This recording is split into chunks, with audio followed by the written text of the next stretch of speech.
இந்த வீடியோவில் நம்ம என்ன பார்க்க போகிறோன்னா how to reach the Harihar fort.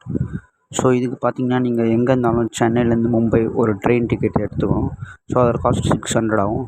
So ட்ரெயினோட duration பார்த்தீங்கன்னா 23 hours 10 minutes ஆகும். 24 hours டோட்டலாக ஆகும். ஸோ போகிற வழி கொஞ்சம் கடுப்பாக இருந்தாலும் பட் சில சீனிக் வியூஸ்லாம் நல்லாவே இருக்கும். நெக்ஸ்ட் பார்த்தீங்கன்னா மும்பை ரீச் பண்ணணும். அப்புறம் பார்த்தீங்கன்னா மும்பை டு நாசிக் வந்து ஒரு அன்ரிசர்வ்ட் ட்ரெயின் எடுக்கணும். இப்போ நான் காமிக்கிற வந்து அன்ரிசர்வ்ட் ட்ரெயினோட இமேஜஸ் கொஞ்சம் க்ரௌடாக இருக்கும். நீங்கள் கம்ஃபர்ட்டாக வேணும்னா கேப் புக் பண்ணிக்கலாம். ஸோ அப்புறம் பார்த்தீங்கன்னா நாசிக் ரோடு ரீச் பண்ணிட்டதுக்கப்புறம் நாசிக் டு ட்ரிம்பகேஸ்வருக்கு வந்து 245A அப்படின்ற ஒரு பஸ் பிடிச்சிங்கன்னா உங்களை அது வந்து ட்ரிம்பகேஸ்வருக்கு வந்து விடணும்.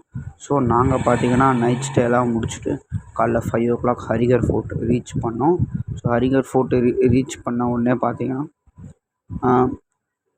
ட்ரெக்கிங் வந்து 6 o'clock ஸ்டார்ட் பண்ணோம். ஸோ போகிற வழி எல்லாமே அட்வென்ச்சரஸாக இருந்துச்சு. முக்கியமாக அந்த ஸ்டீப்பி ஸ்டேஷன் கொஞ்சம் கேர்ஃபுல்லாக போகணும். At the top of you reach ஆகிட்டதுக்கப்புறம் இட் வாஸ் அமேசிங்.